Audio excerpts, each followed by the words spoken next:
All right, looks like we are live. Will excuse me, I got a had all day, got something there in the back of my throat there, like a froggy in there, so I may have to clear my throat a little bit and do things like that. In any case, we're live for the first live stream in March. Today is March the 3rd, 3/3/23. What a day to be alive.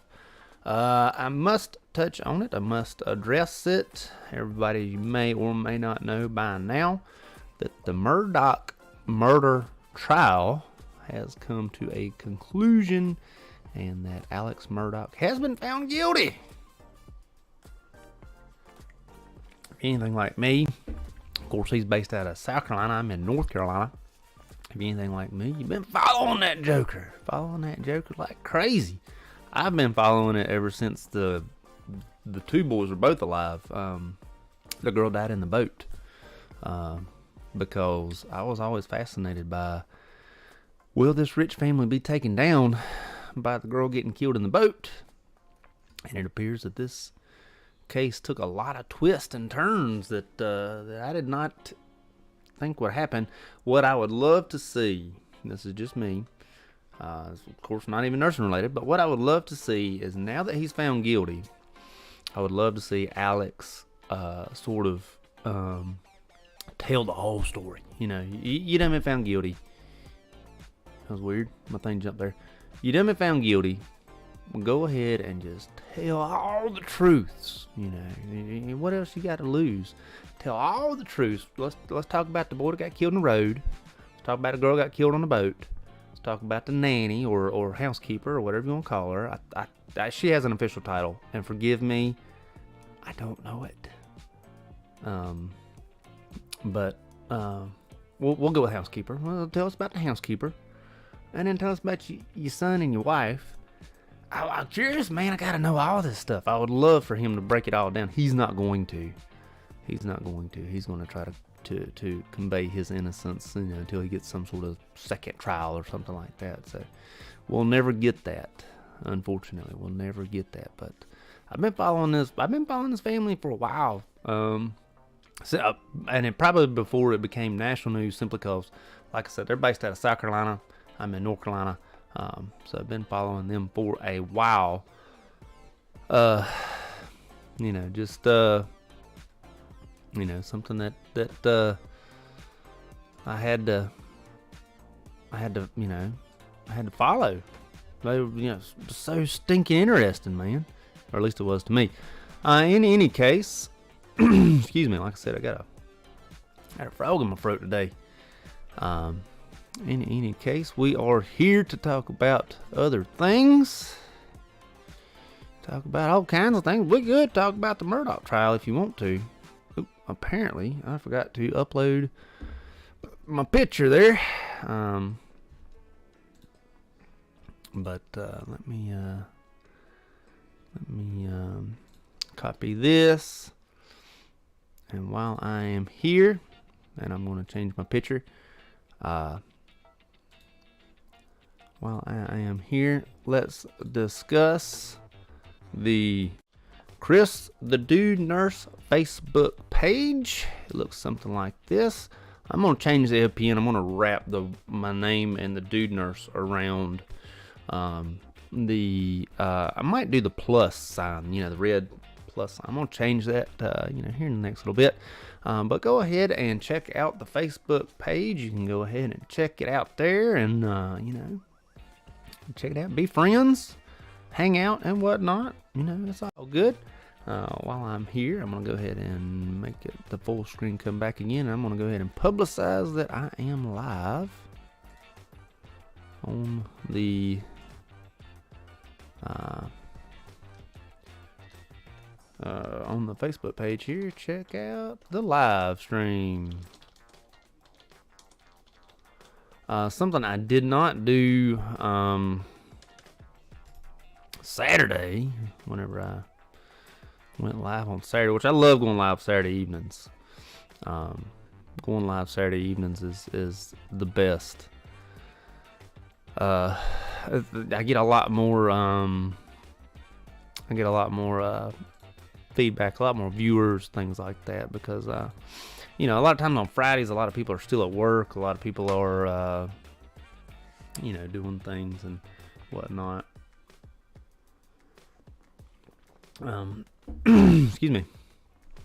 But so, in any case, Friday is the best day I have to sort of, you know, get things done.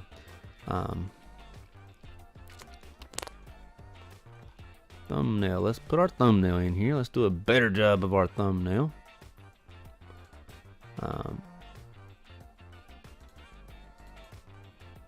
Which I should have done this to begin with, but you know.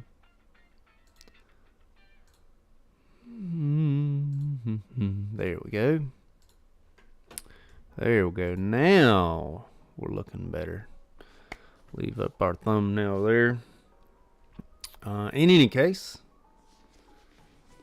shoot, I lost my train of thought. Got talking about that dang Murdoch trial that I've just been so stinking fascinated with. You know, you hate to see a lot of people get killed like that. You know, I believe it's the total of 5 people got killed in the Murdoch trial, in the Murdoch mess. What I like to see, this is just me, like, I like to see, it's not that I like to see rich people hurt. You know, I don't like to see rich people get hurt. But I like to see people who believe that they're above the law, or believe that they are, we'll go above law. You know, people that believe that they can't do any wrong, or can't do, you know, believe that there's no justice for them, or, you know, they can talk to people in any way. I love it when they are sort of brought down. Now, Alex Murdoch is, of course, going to be shut down, brought down. He's going to spend some time behind bars. So it is, you know, it's good to see justice come to him. What's up, Tun Tun? Good to see you this evening, this afternoon, whatever it may be on your end. Good to see you. Tun Tun, I'm not sure if you were here or not, but we had talked about going to Canada's Wonderland for our summer vacation this summer. And believe it or not, that's becoming a front runner as far as what we're going to do this summer. I don't think that's anywhere close to you, but, you know, just letting you know, we might be heading up to Canada. We got to get passports, so that's going to be the big hindrance. It's getting them old passports. Because they like to... Yeah, Vancouver, so British Columbia. That's west side, I believe, yeah. I think the name of the city is like Vaughan, Canada, but I believe it's in Ontario, yeah, so Toronto area. Of course, I know very, very, very, very little about Canadian geography. Not the best with it. Not the best. What is the temperature up there right now currently? I imagine it's pretty chilly up there. That's my thought process. Is it's pretty chilly up there. Excuse me. But it may not be. It's pretty warm down here, actually. 5 degrees Celsius. So just over freezing. Meanwhile, it's like 70 right now down here. Pretty warm. Down here in North Carolina. So, you know, not as chilly as, definitely not as chilly as up there. But they keep saying, oh, cold weather's coming, cold weather's coming. It just hasn't happened yet. But, you know. Traveling to Seattle. Nice. My sister was stationed at Lewis McChord. She was in Tacoma, Washington. So, you know, I've never been over there, but it seems pretty good.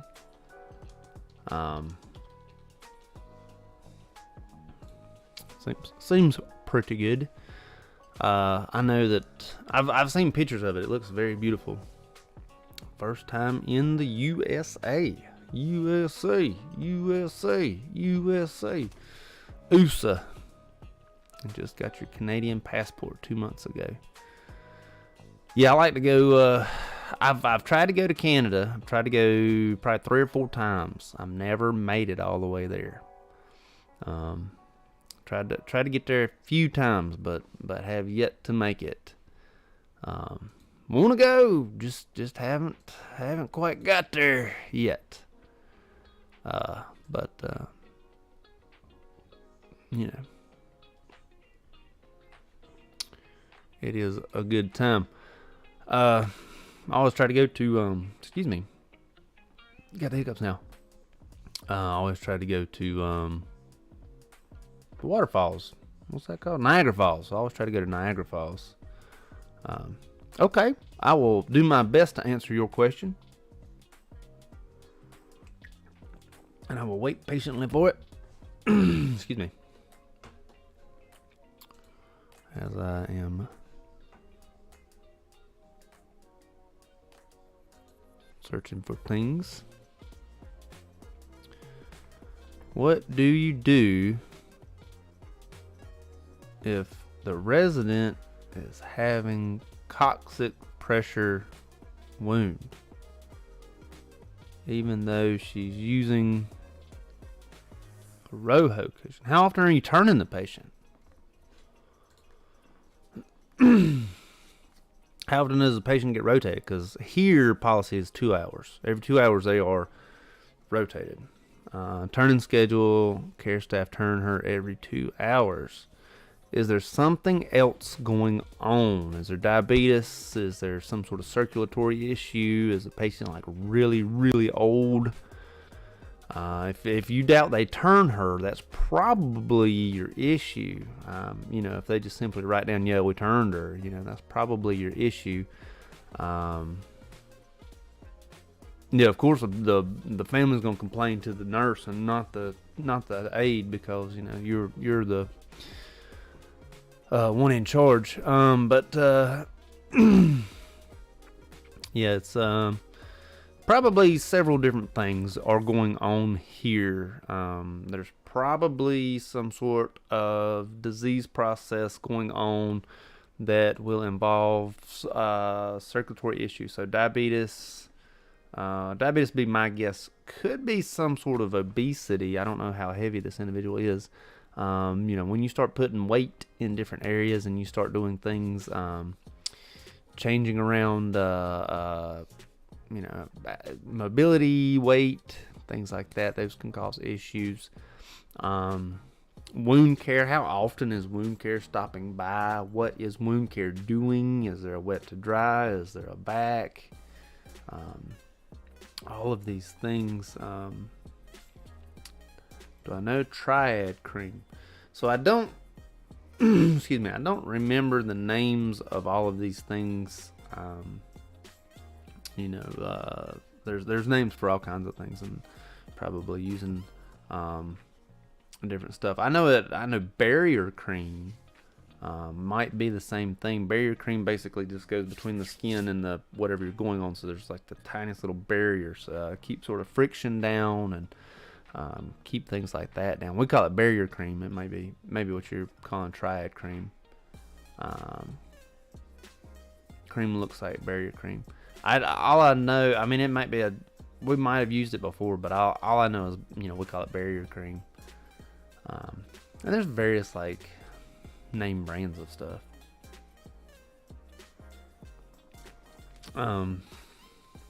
But yes, but I find it's not as effective. How big is this wound? You know, are we talking mass catastrophe? You know, huge. You put it over the skin, then they put it on the incontinence pad. Okay. The cream sticks to the pad. Yeah, I could see how that would be messy. I feel like we tried something like that when I was in the nursing home, and it didn't work either. And then like we would try to turn over the pads, and that did the opposite. And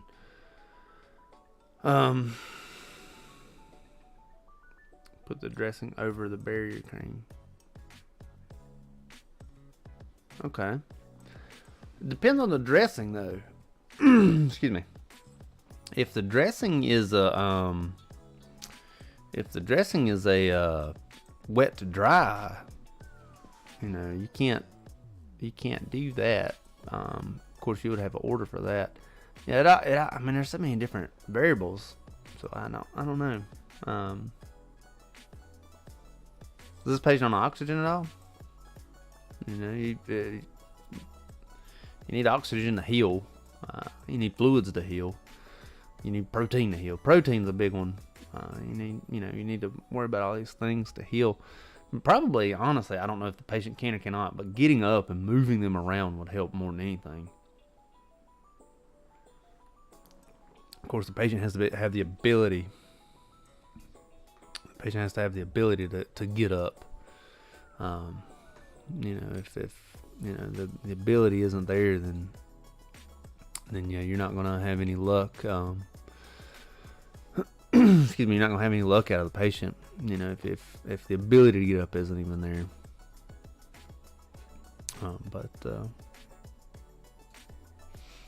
Yeah, without putting eyes on the situation, I don't know. I was also never wound care. I did several wound care rotations, but really hate it when family asks why their loved one has the wound. I do too. I remember we had this person that had a trach, and it was a gross trach, and you had to suction that thing all the time. And as soon as the family came in, you knew as soon as the family came in, they wanted you to suction that joker. And that was no fun. I always hated it whenever they came in, because I was like, shoot, I already know I'm gonna have to go ahead and suction this thing. But yeah, I know what you're talking about. When the family comes, they come straight to you too. We weren't even color coordinated. Like, our scrubs weren't even color coordinated, so it wasn't even like, you could go by the colors. Last week, one family member shouted at you,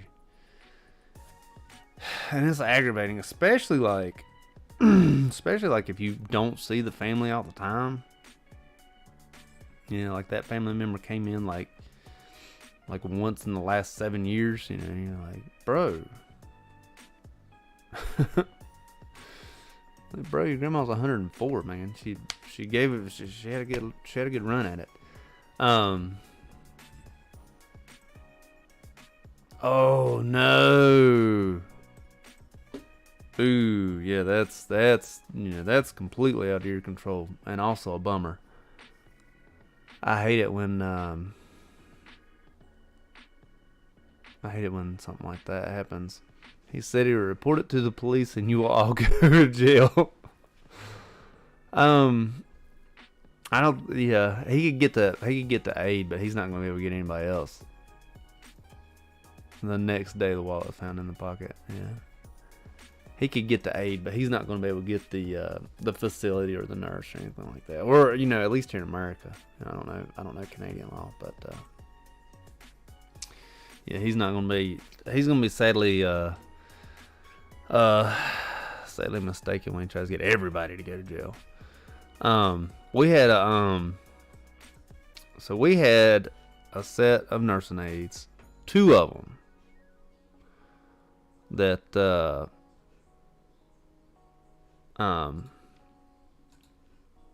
2 nurses aides, believe it or not, that like a patient had gotten trapped in the rails on the bed, and the phones had just started having cameras, like literally like no one had one that had cameras on it. So this was 08, 09, somewhere around in there. Anyways, we had 2 nurse aides. A patient had gotten their head stuck in the bar. I'm not exactly sure how they did it, but they had gotten their head stuck in the bar. And so the nurse aides, were taking pictures of the patient, and they were like, look at what we got to deal with at work. And they were posting it on Facebook. They were posting it on a social media site. But I can't remember which one it was, because this was back, this was like 08. So I think Facebook was think Facebook was to the point where you didn't have to have a college email address at that time. But they went on and posted pictures of this person with their head stuck in the bars. Well, then another person had or maybe it was the same person, had gotten their leg stuck in the bar. And they took pictures of that, and the patient was you could tell that they were in distress in the pictures.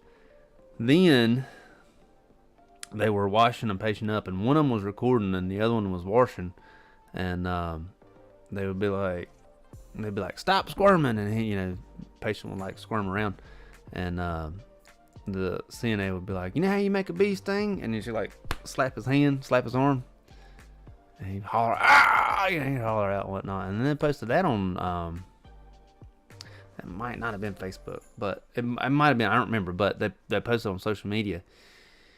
And somebody's family found these things and was furious. I mean, just furious at that. I remember that, but that was my terrible nurse aid story. But finding out you got one stealing from a family is no good either. You definitely don't want that. But I hate that part of nursing as well. The part I hate worst of nursing is doing stuff like that, when you have to when you have to sort of come down on somebody like that. That's absolutely no fun. Excuse me. But I don't even know what happened to them. I think that criminal charges got put on them, and I think it was by the facility too.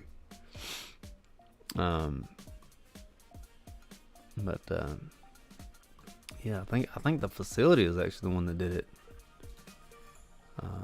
In any case,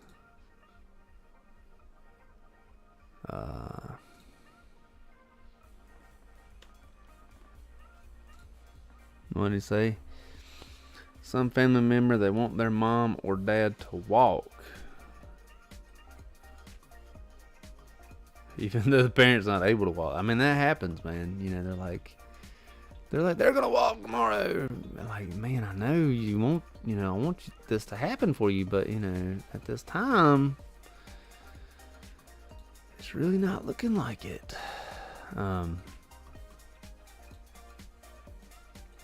But yes,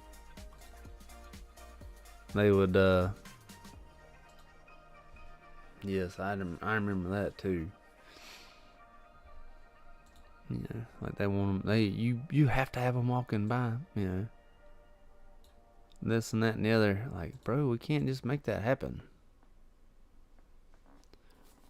I think part of it is too, the family feels guilt, that they can't take care of the loved one. I think that the family feels guilt that they're oh, we had to put mom or dad in the nursing home. We had to, we had to do all this and that and the other, and things like that.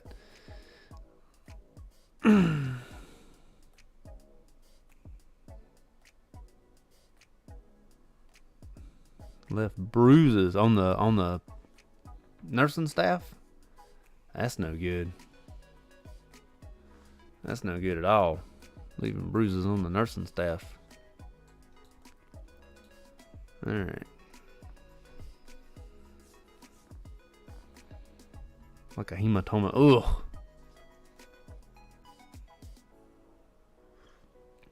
I wrecked a motorcycle one time, and my leg swelled up real big, so bad that you could push your finger in and let it out, and you would still see your finger in my leg. The son squeezes mom's hand to support her walking. Because he was scared she'd fall down.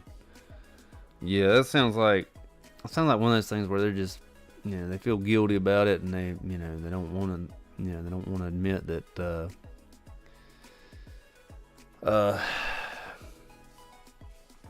don't want to admit that mom or dad is in the shape that they're in, and yeah. That's no good.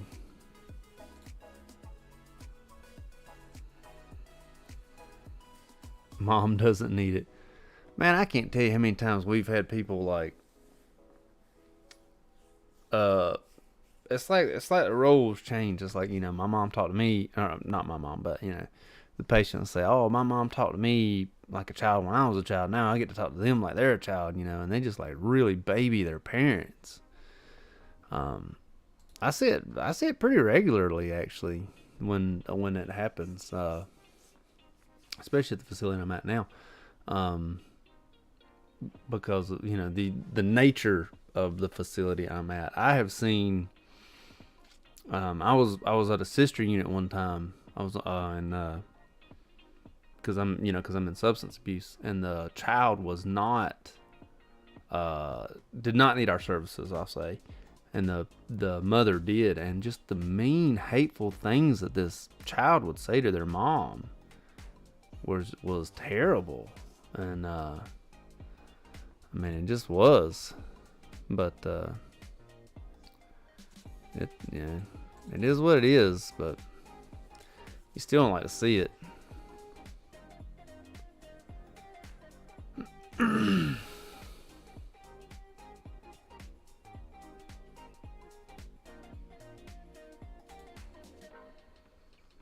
um,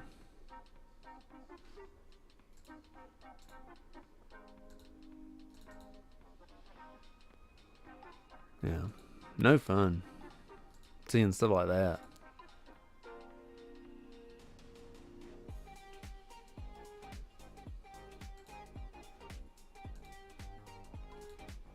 Ugh, I'm having the hardest time trying to change my thing. What am I doing now? Currently, right now, I am sitting here hanging out with y'all. About another 30 minutes, I'm gonna go pick up my children. So I have a little bit of downtime. I do have things that need done that I just don't really feel like doing at this moment in time. For work, I've been in substance abuse now for 8 years. I don't feel like leaving. That's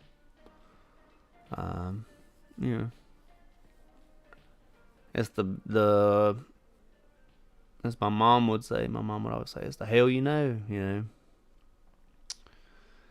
don't want to change it. So I've become accustomed to substance abuse. Some nurses, like a lot of them, will jump around from unit to unit to unit and sort of network their way to a higher pay. I worked with one who did that in dialysis, and she was telling me this was pre-COVID, because I worked with her in dialysis, and she was like, yeah, I'll spend about 8 months in cardiac, and then I'll go to ICU for about 8 months, and then I'll come to dialysis for about 8 months, and then I'm gonna go to ortho for about 8 months, and each time she's gonna raise her salary up. So by the time she was leaving dialysis, she was running up on like $100,000 a year, and I was like, I don't understand that. Like, once I find a place that I want to stay at, I'm just gonna go ahead and stay there. I don't have any need to continue to wander around. I'm not gonna do all that. But that nurse, she felt the need to continue to change, and I did not understand it. I didn't understand why she needed to do all that, but felt like she did. I know that we had one tech that was there, and she had been there for like 20 some odd years, and that tech was like, you're shooting yourself in the foot because you're not actually getting any foundation underneath yourself. Of course, that tech had been there for 20 some odd years, and the tech ended up getting sick, and this sort of brought to the tech's point. The tech ended up getting sick and had to take FMLA. Well, since she had been there for 20 some odd years, she was able to take FMLA and also not have to worry about not getting paid for it. So there's that. There's that to worry about. So, but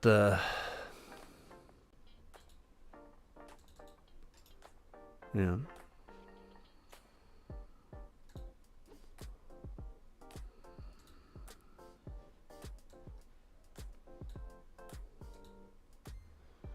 Yeah, I really don't like change. I don't see no need in it, you know. Oh.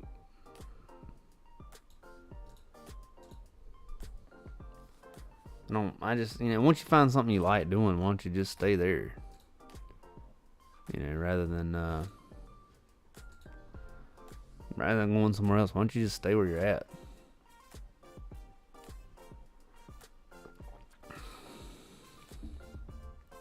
Because it just, it doesn't make any sense to me.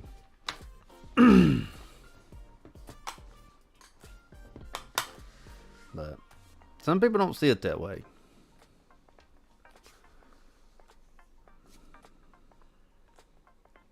When you have time, you make a YouTube video. Yeah, when you have time. I have found that it's, at least for me, it's a lot easier to make YouTube videos over fall, winter, spring, and it's a lot harder to do it over the summer when my kids are home. I don't know that you have that same schedule, but it's a lot easier when I'm at home by myself, if that makes sense. But when they're not home, when they're not home, it's a lot easier. But when they're home, I really don't know when I'm going to go live. When they are home, I might have the hardest time going live when they're home.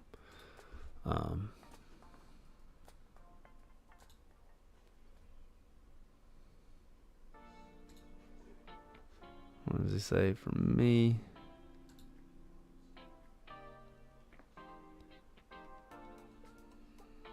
What if you, I know it'd be doubly hard to do it.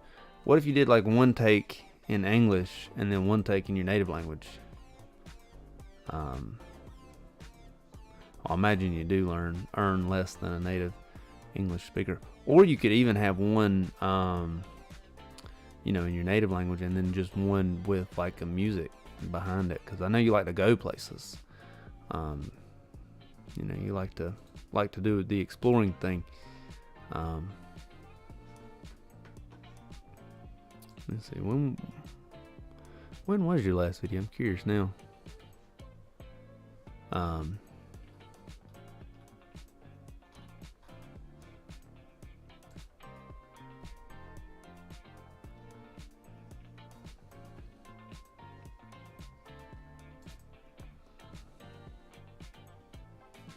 So lazy after editing one video.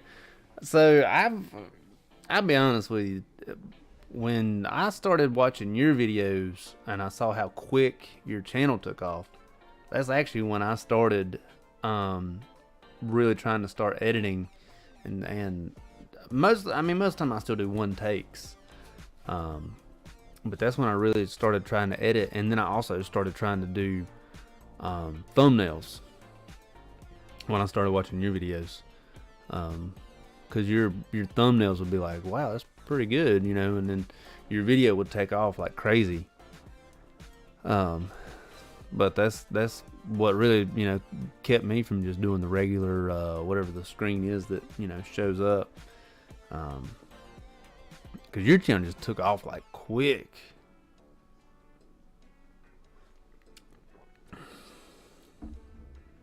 That's 2 minutes. How hard is it to add subtitles? I don't think it's hard. I've never added them. But I don't think it's very hard. It could be. I really don't know. I should probably look into that myself. But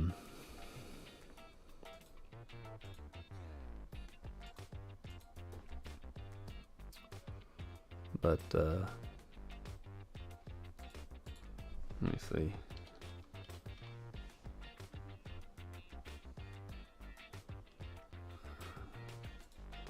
When was your last video? 249,000 subscribers. Dang, dude. Well, 2 days ago. Not bad.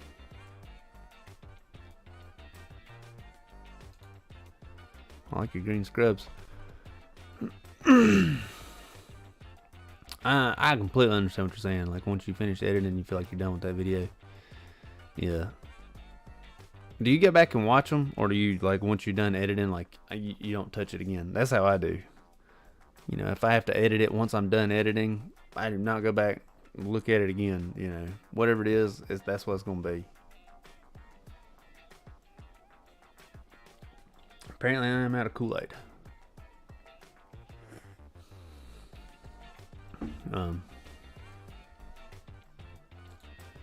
Yeah, I don't,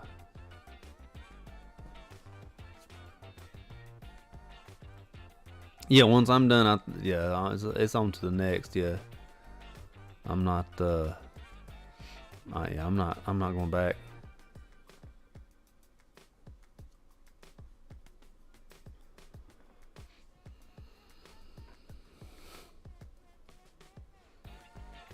Well,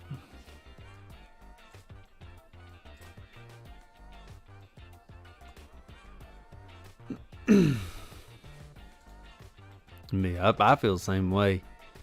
You know, once I've edited it that first time, yeah, you can count me out.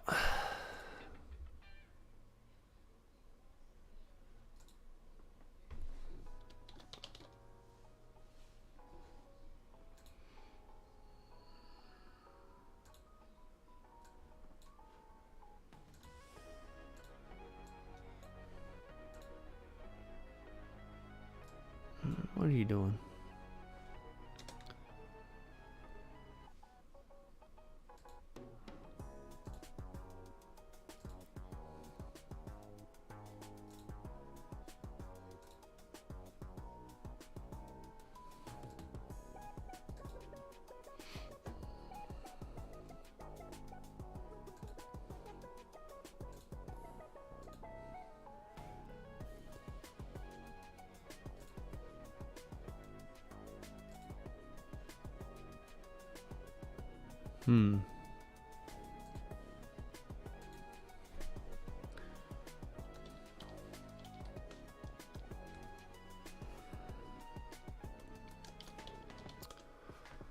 I do like to,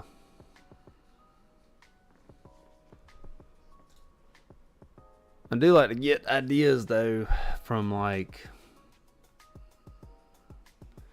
most of my ideas for videos come from conversations that I have at work, like, inadvertently. You know, a lot of times it's, you know, I'll have a conversation with a patient, or I'll have a conversation with another nurse or somebody like that, and that really, you know, is what makes it, makes the video happen, is you know,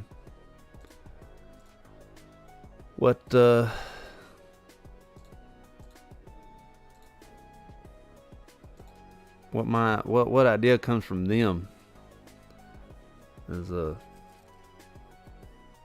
more videos about nursing in the future. Yeah, definitely.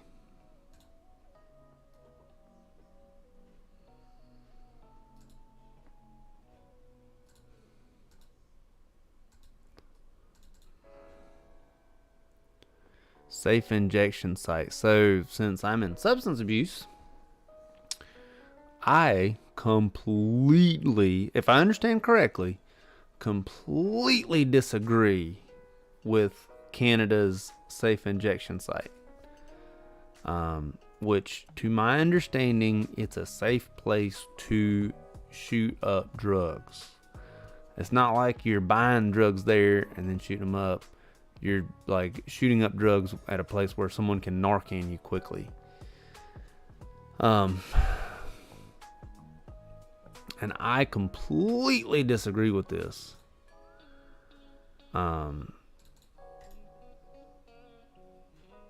Yeah. So you worked at 4 weeks in clinical. Yeah, I you know, I really don't like it. I really think it's a bad idea.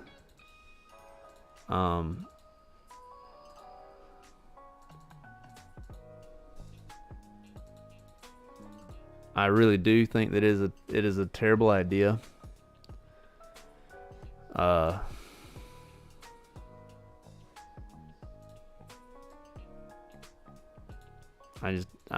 just don't like it at all. But what do I know? You know.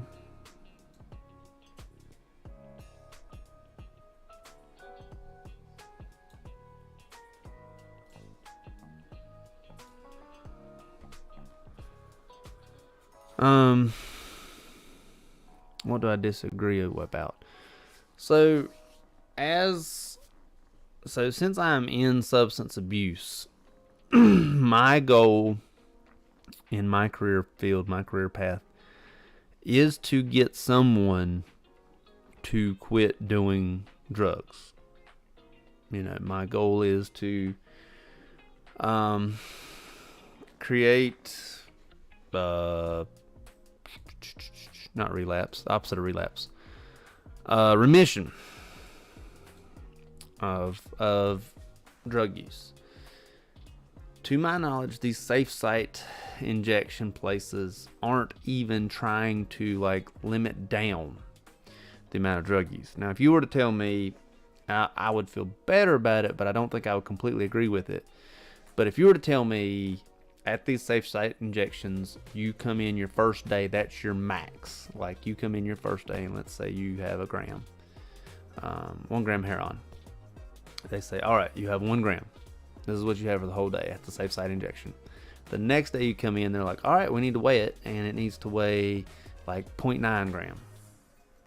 And so they have that much for the whole day. And then the next week they're like, all right, well, we need to go down to 0.75 gram, 3/4 gram. And so you slowly, you know, end the dependency on the drug at the safe site injection. But it's my understanding that's not at all what they're doing. Basically, what they are doing is saying, if you go out, we're going to Narcan you back to life, and we're going to give you medical attention so that you don't die. And although, yes, you know, keeping someone alive is good, it's not really like, it's not helping this individual create a better life for themselves. You know, you don't know if this person is a mother, if this person is a father, if this person is here at this safe site injection with children at home who don't have food, or you know, don't have anyone to pick them up from school, or don't have heat, you know, things like that. But if at the safe site injections, if you were to say, whatever you show up with is the most you can ever do here, and then we're going to gradually wean you down, I would feel better about it. Again, I don't know that I would feel good about it, simply because you don't know what's on the street. You don't know what someone has bought. You don't know all of these things. I would feel better about it, but, you know, still not the best.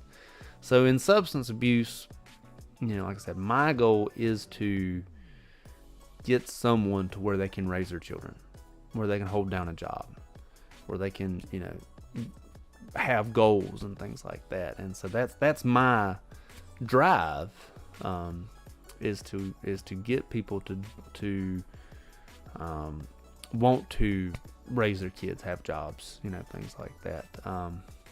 So that's why I completely disagree with safe site injections, because it seems like they just are going to let people just continue to do what they're doing currently, you know, and not have any repercussions or anything. They're just going to be, you know, safe because they're not going to, you know, they're going to give medical attention if an overdose happens, which, you know, yes, medical attention is good. It is, but, you know, it's like you're not. It's like you don't really care. You're like, oh, just don't die on me, you know. Ta-da, you live today. Come back tomorrow. Don't die on me again. You know, it's just how I feel. But again, I don't fully understand I don't fully understand the safe site injections because we don't have them here. But I would not be part of one because it goes against what I am trying to do. So you don't know if it's helpful or not. It would probably be beneficial to communities and not necessarily the individual, because you would know the areas of where the use is happening. And so, you could keep your kids away from not, the community children. You can keep the community, not the patient children, or, whatever you call those people that use it. But you could keep the community children away from the dirty syringes and, seeing the people falling asleep standing up on the street, things like that. So I could see where it could be good for a community, but it's not really good for people. In my opinion, it's not. But, again, that's just my opinion. Worked a facility where they provided housing for people with HIV. Okay, I mean, yes, people make mistakes. People get HIV. It's a terrible, terrible disease. It's, sad to see. So I could see that. But here's my thing. This is just me. If you're being given housing, such as, a community facility for patients with HIV, things like that, it should still come with rules. You shouldn't be able to tear the walls down. You shouldn't. People with HIV especially, you need to make sure that those individuals are not spreading the disease. Of course, you're not going to, tell people don't do anything, to abstain from abstinence, whatnot, but you still want to encourage them to be safe and, give them rules like, hey, listen, I really want you to, have protection. I really want you to, go to bed at a decent hour, whatever rule you want to come up with. You don't want to be that parent, but I feel like facilities that house people should still come with rules. Just my opinion. And they may come with rules. I don't know. I don't know your facility. I know a lot of the rehabs that we deal with, the inpatient facilities that we deal with, have a lot of rules, and a lot of people don't like them, actually. And then, I know one in particular served like, I feel like the provider would order your food, or give you a specific diet you could have, and people did not like the food, and they're like, "Yeah, I'm leaving this place. I don't like the food." I'm like, for real? You're leaving it? You're leaving it over the food? That's crazy, but it did happen. But that is awesome that you're you helped with the facility for HIV positive.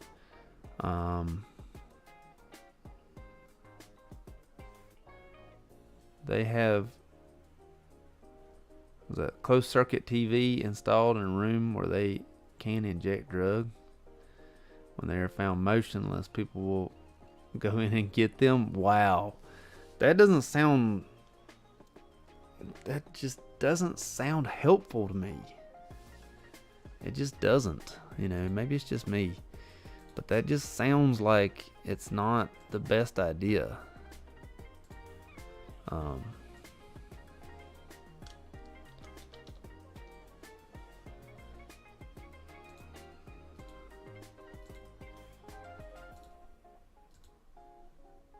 Ugh.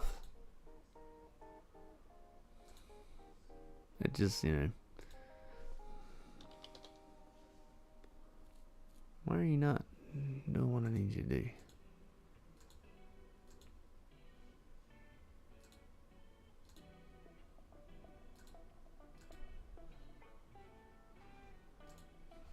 Yeah. I feel like that's not productive, if that makes sense. It's like, okay, when we find you motionless, we're going to go ahead and come back in.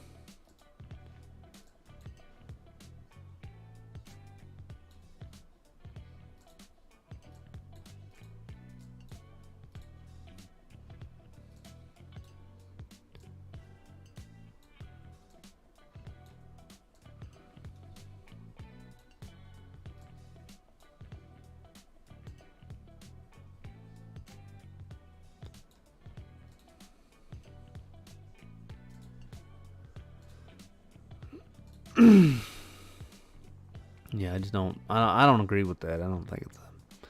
I really don't think it's a very good idea. But you know, what do I know? I of course don't know. Don't know the most, or a whole lot even. But I mean,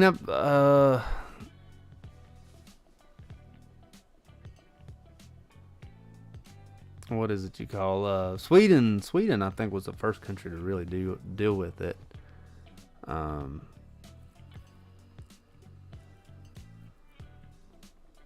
I don't. It would take a long time. You know, we need a long-term study of this and see how it turns out.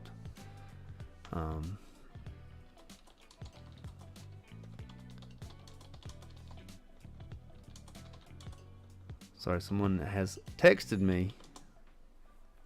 I'm answering a text on my computer about the safe site injections. So that I can answer their question as well. But I don't think that they're all this all cracked up to be.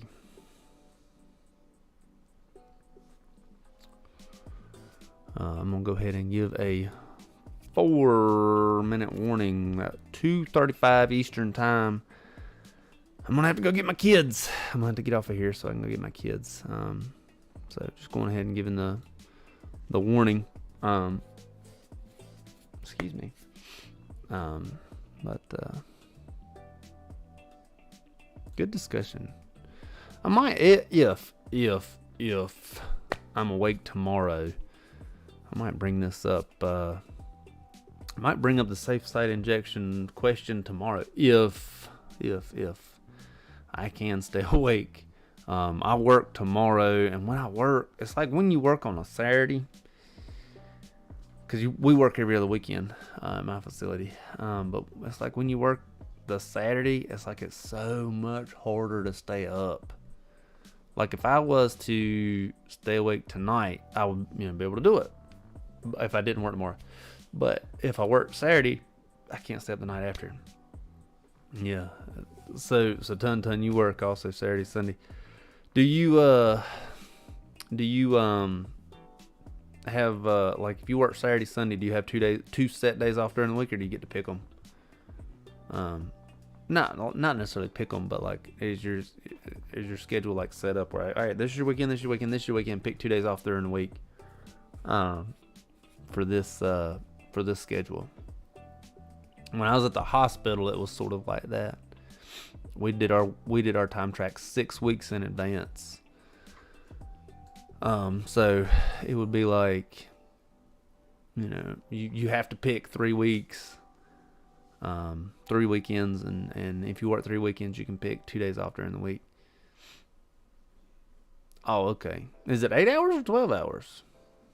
Because we were 12s, back in the day.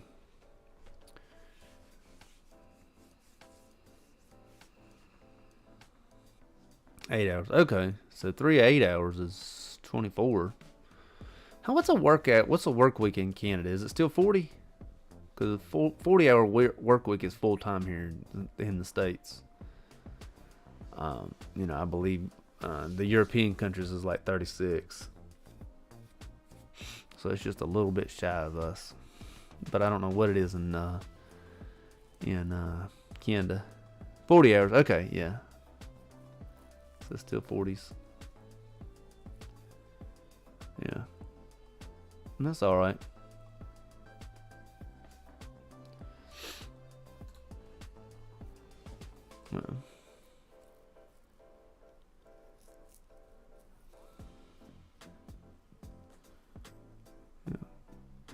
Yeah, I do like the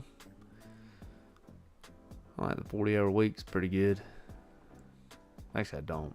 I wish I worked 0 hours a week. I wish I had all the time in the world just to do whatever it is I needed to do. But anyways, yes, you're right. It is time for me to go pick up my girls from school. thank you for chatting with me today, Tun. I did enjoy this one. It was definitely a thinker. Hope you guys come check out the next live stream. Maybe tomorrow night. Doubtful. Very, very doubtful. But maybe tomorrow night. You know, we'll see how it goes. In any case, thanks guys for chatting with me today. Have a good weekend. If I don't jump back on here